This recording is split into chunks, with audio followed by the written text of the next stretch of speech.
ہم سب سے پہلے نجد والی حدیث جو کہ صحیح بخاری شریف کے اندر موجود ہے، حدیث نمبر 1037 اور دیگر مقامات پہ بھی موجود ہے، حدیث نمبر 7094 صحیح بخاری شریف میں موجود ہے۔ نبی کریم صلی اللہ علیہ وآلہ وسلم کی ذات اقدس نے دعا کی، اللہم بارک لنا فی شامنا وفی یمننا، یا اللہ ہمارے شام میں اور ہمارے یمن میں برکت عطا فرما۔ کسی نے کہا وفی نجدنا، یا رسول اللہ ہمارے نجد کے لیے دعا فرمائیں، تو رسول اللہ صلی اللہ علیہ وآلہ وسلم خاموش رہے۔ پھر حضور علیہ الصلوۃ والسلام نے دعا کی، پھر کہا گا وفی نجدنا، ہمارے نجد کی دعا کریں، سرکار خاموش رہے۔ حتیٰ کہ 3 دفعہ نبی کریم صلی اللہ علیہ وآلہ وسلم سے کہا گیا، نبی کریم صلی اللہ علیہ وآلہ وسلم نے ارشاد فرمایا، ہمارے کالزلازل والفتن وبہا یطلع قرن الشیطان، فرمایا یہاں یعنی نجد سے زلزلے ہوں گے نجد میں، اور یہاں سے فتنے اٹھیں گے، وبہا یطلع قرن الشیطان، اور یہاں سے شیطان کی جماعت نکلے گی۔ یہ ہے نجد والی حدیث جس کے متعلق دعویٰ کیا مرزا نے کہ امام ابن عابدین شامی وہ پہلے شخص ہیں جنہوں نے رد المحتار فتاوی شامی میں یہ حدیث محمد بن عبد الوہاب نجدی پر سب سے پہلے فٹ کی ہے، حالانکہ یہ مرزا کا بالکل دعویٰ باطل اور غلط ہے۔ ہم دکھائیں گے کہ نجد والی حدیث سب سے پہلے محمد بن عبد الوہاب نجدی پر فٹ کرنے والے کوئی دوسرے شخص نہیں تھے، بلکہ محمد بن عبد الوہاب نجدی کے بڑے بھائی شیخ محمد سلیمان بن عبد الوہاب تھے، جنہوں نے اپنی کتاب الصواعق الالہیہ فی رد علی الوہابیہ کے صفحہ نمبر 115 پہ یہی جو نجد والی حدیث ہے، اس کو محمد بن عبد الوہاب نجدی اپنے بھائی کے عقائد کا رد کرتے ہوئے صفحہ نمبر 115 اور 16 پہ اپنے بھائی محمد بن عبد الوہاب نجدی پر فٹ کی ہے، اور اس کو تنبیہ کی ہے کہ تو اپنے عقائد و نظریات سے باز آ جا۔ کہتا تمہارے مذہب کے بطلان میں ایک دلیل یہ بھی ہے کہ جو صحیحین میں بروایت سیدنا ابو ہریرہ رضی اللہ تعالیٰ عنہ حضور اکرم صلی اللہ علیہ وآلہ وسلم سے مروی ہے کہ فرمایا کفر کا سر مشرق کی جانب ہے، اور ایک روایت میں ہے کہ ایمان میرے داہنی جانب ہے، اور فتنے وہاں سے جہاں سے شیطان کا سینگ نکلتا ہے۔ اور صحیحین میں بروایت سیدنا عبداللہ ابن عمر رضی اللہ تعالیٰ عنہما نبی کریم صلی اللہ علیہ وآلہ وسلم سے مروی ہے کہ فرمایا وہ سامنے مشرق ہے، وہاں سے فتنے اٹھیں گے، اور انہی سے بخاری کے الفاظ میں مرفوعاً یہ ہیں کہ حضور نے دعا مانگی، اے اللہ ہم اور ہمارے شام و یمن میں برکت دے، اے خدا ہم اور ہمارے شام و یمن میں برکت دے۔ لوگوں نے کہا ہمارے نجد کے لیے بھی دعا مانگیے، فرمایا اے خدا ہم اور ہمارے شام و یمن میں برکت دے۔ یعنی یہ پوری حدیث جو ہے نا وہ آگے تک بیان کی کہ جو نجد ہے اس سے شیطان کا سینگ نکلے گا، شیطان کی جماعت نکلے گی۔ تو محمد بن عبد الوہاب نجدی پر نجد والی حدیث سب سے پہلے امام شامی نے فٹ نہیں کی، بلکہ محمد بن عبد الوہاب نجدی کے بڑے بھائی شیخ محمد سلیمان بن عبد الوہاب نے اس حدیث کو ابن عبد الوہاب نجدی پہ سب سے پہلے فٹ کیا ہے۔ اب آئیں فتاوی شامی کی طرف کہ امام ابن عابدین شامی المتوفہ 1252 ہجری، انہوں نے فتاوی شامی میں کیا لکھا ہے؟ یہ فتاوی شامی رد المحتار کی جلد نمبر 3 ہے، جلد اس کی 3 صفحہ نمبر 339 پہ امام شامی رحمت اللہ تعالی علیہ نے ابن عبد الوہاب نجدی کے بارے میں کیا لکھا وہ ذرا ملاحظہ فرمائیں، اور وہ لکھنے کی وجہ کیا ہے۔ امام شامی رحمت اللہ تعالی علیہ خارجیوں کا ذکر کرتے ہوئے لکھتے ہیں کہ خارجی وہ ہیں جنہوں نے اصحاب نبی صلی اللہ علیہ وآلہ وسلم کو کافر کہا، اور خارجیوں کا یہ طریقہ ہے کہ وہ صحابہ کرام علیہ رضوان کو بھی کافر اور مشرک کہتے تھے۔ یعنی خارجیوں کا وتیرہ تھا کہ وہ صحابہ کرام اور امت کو مشرک اور کافر کہتے تھے، اور ان کا یہ طریقہ تھا۔ تو اسی کے ضمن میں امام شامی فرماتے ہیں کما واقع فی زماننا فی اتباع عبد الوہاب الذین خرجوا من نجد، کہتے ہیں کہ جیسا کہ ہمارے زمانے میں ابن عبدالوہاب نجدی کے متبعین ہیں جو نجد سے نکلے ہیں، وتغلبوا علی الحرمین، اور انہوں نے زبردستی حرمین طیبین پہ غلبہ کیا، وکانوا ینتحلون مذہب الحنابلہ، اور وہ اپنے آپ کو حنبلی المذہب کہتے ہیں، لیکنہم اعتقدوا انہم هم المسلمون، لیکن وہ اس بات کا عقیدہ رکھتے ہیں کہ وہی مسلمان ہیں، وَأَنَّ مَنْ خَالَفَ اعتقادهم مشرکون، اور جو ان کے عقیدے کا مخالف ہے وہ مشرک ہے،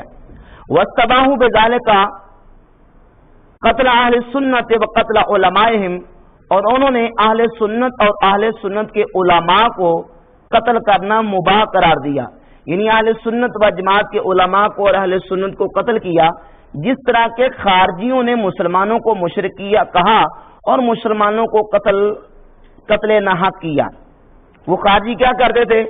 کہ انہوں نے حضرت امیر معاویہ رضی اللہ تعالیٰ عنہ اور حضرت علی المرتضیٰ شیر خدا رضی اللہ تعالیٰ عنہ کو بھی مشرک اور کافر کہا۔ ایک دن حضرت علی رضی اللہ تعالیٰ عنہ خطبہ دے رہے تھے کہ خارجی اٹھ کے کھڑے ہو گئے اور کہا اشرکتا فی دین اللہ رجال، اے علی تو نے بندوں کو خدا کا شریک بنا کے شرک کیا، ہم تیری اطاعت نہیں کریں گے۔ تو اسی وجہ سے امام ابن عابدین شامی نے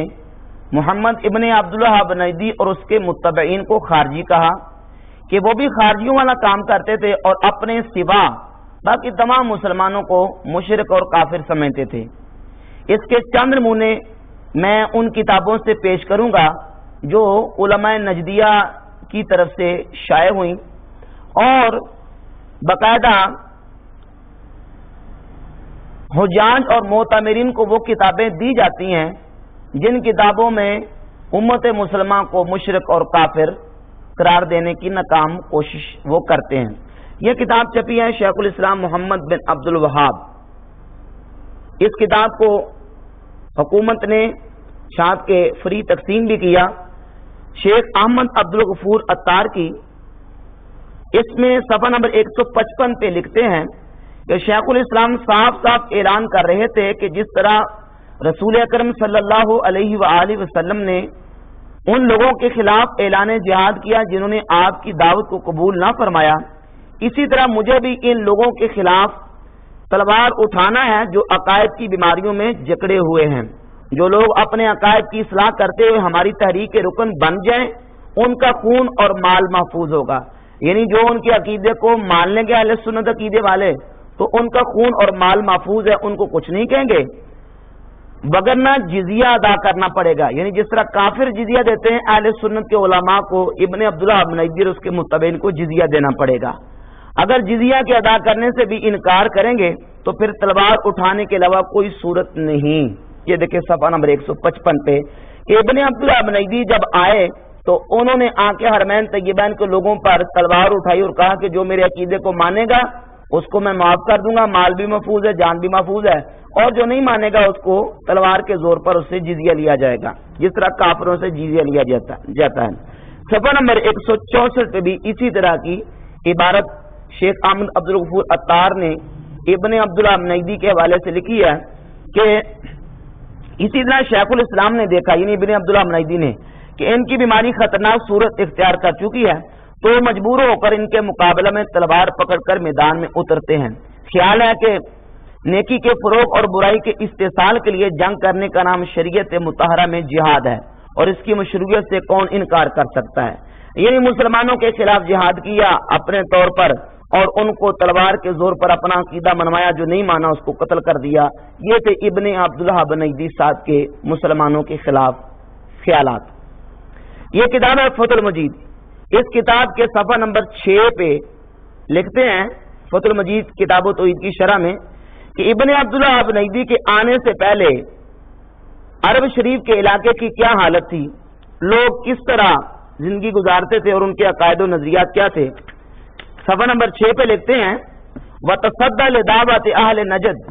إِلَى التَّوْحِيدِ الَّذِي هُوَ أَسَاسُ الْإِسْلَامِ وَالْإِيمَانِ، کہ ابن عبدالوہاب نجدی نے نجد والوں کو توحید کا درس دیا، توحید کی طرف بلایا جو کہ اسلام کی بنیاد اور ایمان کی بنیاد ہے۔ وَنَهَاهُمْ عَنْ عِبَادَةِ الْأَشْجَارِ وَالْأَحْجَارِ، اور ان عرب کے لوگوں کو درختوں کی اور پتھروں کی پوجا کرنے سے روکا، والقبور والطواغیت والاوثان، قبروں کی، شیطانوں کی اور بتوں کی پوجا کرنے سے روکا، وعن الایمان بالسحرۃ والمنجمین والکہان، اور جادوگروں، نجومیوں اور کاہنوں پر ایمان رکھنے سے روکا، فابت اللہ بدعوتہ کل بدعۃ وضلالہ یدعو الیہا کل شیطان،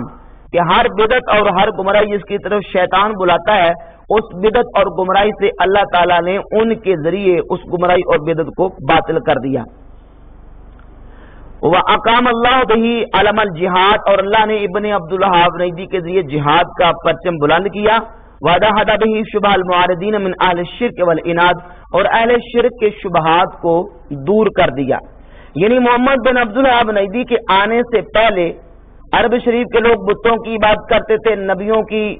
اور پتھروں کی اور درختوں کی عبادت کرتے تھے۔ یہ ان کا عقیدہ ہے مسلمانوں کے بارے میں، اور اسی عقیدے کو بیان کرتے اثر الدعوت السلفیہ،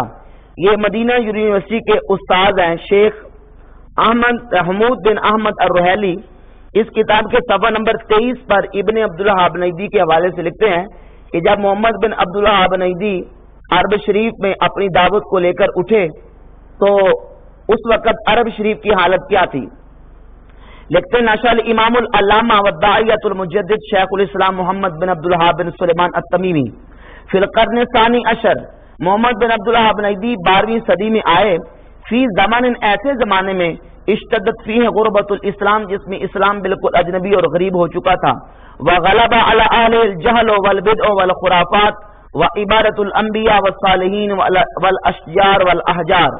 یعنی لوگوں میں اس وقت بدعتیں رائج تھیں، لوگ اس وقت نبیوں کی، صالحین کی، پتھروں کی اور درختوں کی پوجا اور عبادت کرتے تھے، اور ابن عبدالوہاب نجدی نے آ کے لوگوں کو نبیوں کی، صالحین کی، بتوں کی، پتھروں کی اور درختوں کی پوجا کرنے سے روکا۔ اسی کتاب کے صفحہ نمبر 24 پہ اور 26 پہ اسی مضمون کی عبارتیں موجود ہیں۔ لکھتے ہیں کہ وَأَنْتَ تَرَى نَجْدًا، یہ ابن عبداللہ نجدی محمد بن سعود کو تنبیہ کر رہے ہیں، انت ترى نجدا واقطارها اطبقت على الشرك والجهل والفرقہ، کہ تو دیکھتا ہے کہ نجد اور اس وقت پوری دنیا جو ہے وہ شرک اور جہالت اور فرقے بازی میں مبتلا ہے۔ اور اسی کتاب کے صفحہ 26 پر لکھا وَكَانَ أَهْلُ الدَّرْعِيَّةِ فِي غَايَةِ الْجَهَالَةِ وَقَدْ وَقَعُوا فِي مَا وَقَعُوا فِيهِ مِنَ الشِّرْكِ الْأَكْبَرِ وَالْأَصْغَرِ، کہ اس وقت نجد اور درعیہ جو ہے وہ شرک اصغر اور شرک اکبر میں مبتلا ہے۔ یعنی مسلمانوں کو شرک میں مبتلا سمجھنا یہ ابن عبداللہ نجدی اور اس کے متبعین کا کام تھا اور طریقہ تھا۔ یہ ایک اور کتاب ہے وہابی تحریک، لکھنے والے ڈاکٹر محمد خلیل ہراس، اس کتاب کی آخری ٹائٹل پیج پہ وہابی تحریک کا تعارف کرواتے ہوئے شیخ ڈاکٹر محمد خلیل ہراس، یہ تارک اکیڈمی فیصل آباد سے خالد سیف کے ترجمے سے کتاب چھپی ہے، لکھتے ہیں 12ویں صدی ہجری کے آغاز میں جب سرزمین حرم شرک کی آلودگیوں سے داغدار ہو گئی، کتاب و سنت کی جگہ خرافات اور رسوم جاہلیہ نے لے لی، ایک اللہ کی جگہ سینکڑوں معبود بنا لیے گئے، بیرونی استعمار کی دست درازیاں کعبۃ اللہ اور حرم نبوی صلی اللہ علیہ وسلم تک دراز ہو گئی تھی، جبکہ توحید خالق اور پیغام محمد صلی اللہ علیہ وآلہ وسلم کے پاسبان غربت و ناتوانی کی زندگی بسر کرنے پر مجبور ہو چکے تھے۔ اسی دور ظلم و استبدار میں سرزمین نجد سے ایک چشمہ پھوٹا، عینیہ کے ایک علمی گھرانے کے شیخ عبدالوہاب کے نومولود بیٹے کا نام محمد رکھ دیا گیا۔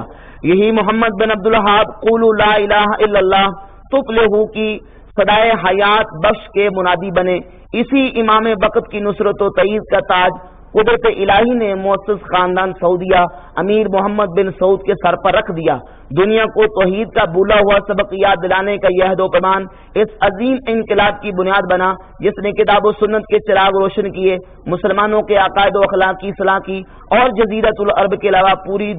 پوری اسلامی دنیا میں دعوت اللہ کی داغ بیل ڈالی۔ اسی مقدس کارواں کا نام وہابی تحریک ہے۔ یعنی سرزمین حرم شرک کی آلودگیوں سے داغدار ہو چکی تھی۔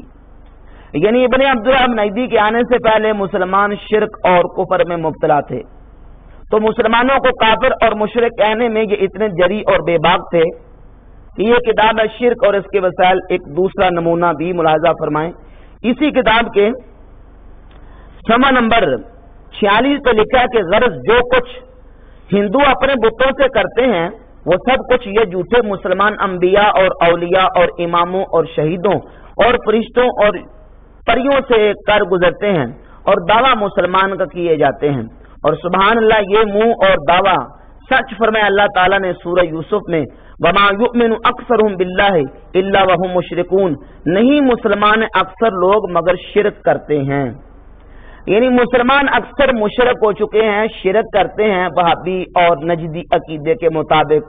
اور جو ہندو اپنے بتوں کے ساتھ کرتے ہیں وہی مسلمان اولیاء اور انبیاء سے کرتے ہیں۔ یہ تو تھے مسلمانوں پہ شرک فتوے۔ اس وہابی اور ابن عبداللہ نیدی کے فتووں سے تو انبیاء اور صالحین اور اللہ کے نیک بندے بھی نہ بچ سکے۔ یہ کتاب ہے ان کی دین کے 3 اہم اصول، اس کتاب کے صفحہ نمبر 38 پہ، اور یہ مجموعہ مفیدہ ایک اور کتاب ہے، اس کتاب کے اندر بھی قرآن کریم کی آیت کا ترجمہ کرتے ہوئے محمد بن عبدالوہاب نیدی اور اس کے متبعین ترجمہ کیا کرتے ہیں۔ یہ کتاب اس کا صفحہ نمبر 39 ہے۔ وَثِيَابَكَ فَطَهِّرْ، اس کا صاف معنی یہ ہے کہ اے نبی اپنے کپڑوں کو پاک رکھیے، لیکن نجدی فکر والے اس کا ترجمہ کیا کرتے ہیں، وَثِيَابَكَ فَطَهِّرْ، کہ اللہ تعالیٰ نے اپنے نبی صلی اللہ علیہ وسلم کو حکم دیا کہ اپنے اعمال کو شرک سے پاک کیجیے، یعنی ان کے عقیدے کے مطابق تو نبی صلی اللہ علیہ وآلہ وسلم کی ذات اقدس بھی معاذ اللہ شرک میں ملوث تھے، اور ان کے اعمال شرک سے ملوث تھے۔ تو کہا کہ نبی صلی اللہ علیہ وسلم اس حالت میں کتنے دن تک رہے، کہا 10 سال تک، یعنی نبی صلی اللہ علیہ وسلم کے اعمال شرک میں 10 سال تک مبتلا رہے، ملوث رہے، العیاذ باللہ تعالی۔ یہ ابن عبدالوہاب نیدی کی کتاب ہے کتاب التوحید۔ اس کتاب کے صفحہ نمبر 361 پہ حضرت آدم علیہ السلام اور حضرت حوا رضی اللہ تعالی عنہ کے بارے میں ابن عبدالوہاب نیدی نے لکھا ہے کہ شیطان نے ان کو کہا کہ اپنے بیٹے کا نام عبد الحارث رکھو۔ آدم علیہ السلام اور حضرت حوا رضی اللہ تعالیٰ عنہ نے اپنے بیٹے کا نام عبد الحارث رکھ کر شیطان کی اتباع کی اور شرک فی الاطاعت کا ارتکاب کیا، یعنی اس عقیدے کے مطابق آدم علیہ السلام بھی مشرک، اور اس عقیدے کے مطابق اللہ کے نبی صلی اللہ علیہ وآلہ وسلم کے اعمال بھی معاذ اللہ 10 سال تک شرک میں ملوث اور مبتلا رہے۔ یہ تقویۃ الایمان ہے، اس کتاب کو سعودی گورنمنٹ نے شائع کیا ہے۔ اس کتاب کے خطبہ میں بھی اسماعیل دہلوی لکھتے ہیں، پہلا باب، اول سننا چاہیے کہ شرک لوگوں میں بہت پھیل رہا ہے اور اصل توحید نایاب ہے، یعنی مسلمان تو بس مشرک ہی ہوتے جا رہے ہیں، شرک ہی پھیلتا جا رہا ہے، اور اصل توحید نایاب، یعنی اصل توحید تو بالکل پائی ہی نہیں جاتی، بہت تھوڑی سی ہے اصل توحید۔ اصل توحید تو مسلمانوں میں ختم ہو چکی ہے۔ اور انہوں نے رسول خدا صلی اللہ علیہ وآلہ وسلم کے روضہ اطہر کے بارے میں کیا لکھا، یہ تحذیر الساجد کتاب ہے، فی اتخاذ القبور مساجد، ناصر الدین البانی کی کتاب ہے، المکتب الاسلامی سے شائع ہوئی ہے۔ اس کا صفحہ نمبر 99 پہ ناصر الدین البانی صاحب لکھتے ہیں کہ میں مسجد نبی شریف میں گیا تو کیا دیکھتا ہوں، رأیت فی اسفل حائط القبر الشمالی محرابا صغیرا ووراءہ سدۃ مرتفعہ من ارض المسجد قلیلا، میں نے رسول اللہ صلی اللہ علیہ وسلم کے روضہ اطہر حضور کی قبر کی شمالی جانب دیکھا، ایک چھوٹا سا محراب بنایا جس کو اصحاب صفا کا چبوترا کہتے ہیں۔ کہتے ہیں ایک وہاں سے زمین کا تھوڑا سا حصہ اٹھا ہوا ہے، اشارۃ الی ان ھذا مکان خاص للصلاۃ وراء القبر، یہ اشارہ ہے کہ یہ ایک خاص مکان ہے قبر شریف کے پیچھے، حضور کے روضہ اطہر کے پیچھے نماز پڑھنے کے لیے۔ اب اس عقیدے کے بارے میں ناصر الدین البانی صاحب لکھتے ہیں، فعجبت، میں بڑا متعجب ہوا،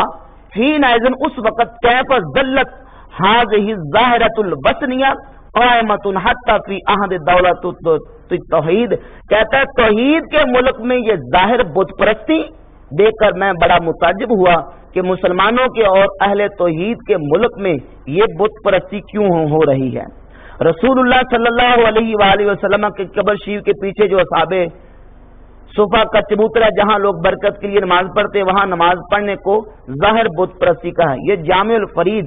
اس میں قاضی شوکانی کی کتاب چھپی ہے شرح الصدور. شرح الصدور کے حاشیے میں رسول اللہ صلی اللہ علیہ وآلہ وسلم کی قبر پاک کے بارے میں حاشیے میں لکھا کہ فالقبر المعظم المقدس وطن وصنم بكل معانی الوطنیہ کہ رسول اللہ صلی اللہ علیہ وآلہ وسلم کی قبر مقدس وہ بت ہے ہر اعتبار سے جس کی معاذ اللہ پوجا کی جا رہی ہے. تو جو رسول اللہ صلی اللہ علیہ وآلہ وسلم کی قبر پاک کو بت کہتے ہیں اور نبی پاک علیہ الصلوۃ والسلام کی قبر شریف کے قریب نماز پڑھنے کو بھی شرک کہتے ہیں. اور کہتے ہیں ابن عبدالوہاب نجدی کے آنے سے پہلے لوگ درختوں کی، پتھروں کی اور بتوں کی اور نبیوں کی اور نیک لوگوں کی پوجا اور عبادت کرتے تھے. یہ ہے مکفر المسلمین اور مسلمانوں کو مشرک اور کافر قرار دینے والے. جبکہ رسول اللہ صلی اللہ علیہ وآلہ وسلم کی احادیث صحیحہ میں اس بات کو واضح طور پر بیان کیا گیا. صحیح مسلم شریف کی جلد 2 ہے، صفحہ نمبر 376 ہے. میرے آقا کریم صلی اللہ علیہ وآلہ وسلم نے ارشاد فرمایا ان الشیطان قد عجز ان یعبدہ المصلون فی جزیرۃ العرب. شیطان اس بات سے نا امید ہو چکا ہے کہ جزیرہ عرب کے لوگ اس کی عبادت کریں. یعنی جزیرہ عرب میں شیطان کی عبادت بتوں کی، پتھروں کی، درختوں کی عبادت نہیں ہو سکتی. جبکہ اس وہابی اور نجدی عقیدے کے مطابق اس وقت کے مسلمان جو ہے وہ بتوں کی، درختوں کی اور نبیوں اور صالحین کی عبادت کرتے تھے، جس کو آ کے محمد بن عبدالوہاب نجدی نے مٹایا. یہ مسند امام احمد بن حنبل حدیث نمبر 16671 جلد نمبر 5 صفحہ نمبر 105. رسول اللہ صلی اللہ علیہ وسلم نے فرمایا اما انہم لا یعبدون شمسا ولا قمرا ولا حجرا ولا وسرا. میری امت سورج کی، چاند کی، پتھروں کی اور بتوں کی پوجا نہیں کرے گی. ولیکن یراؤون باعمالہم، وہ اعمال میں ریاکاری تو کر سکتے ہیں لیکن بتوں کی، سورج کی، درختوں کی اور چاند کی، پتھروں کی امت مصطفیٰ علیہ صاحب الصلوۃ والسلام پوجا نہیں کر سکتے. تو امام ابن عابدین شامی رحمۃ اللہ تعالی علیہ نے محمد بن عبدالوہاب نجدی کو اور اس کے متبعین کو جو خارجیوں کی فہرست میں داخل کیا ہے تو اس کی وجہ یہی ہے کہ جس طرح خارجی مکفر المسلمین تھے، مسلمانوں کو مشرک اور کافر کہتے تھے، حتیٰ کہ حضرت علی اور حضرت امیر معاویہ اور صحابہ اکرام کو کافر اور مشرک کہتے تھے، ایسے ہی ابن عبدالوہاب نجدی اور اس کے متبعین اس وقت بھی اور آج بھی اپنے علاوہ تمام مسلمانوں کو شرک میں گرفتار سمجھتے ہیں، ان کو عقیدہ توحید پر ثابت نہیں مانتے. اسی لیے امام شامی رحمۃ اللہ علیہ نے ابن عبدالوہاب نجدی کو خارجیوں میں اور اس کے متبعین کو خارجیوں میں شامل کیا ہے.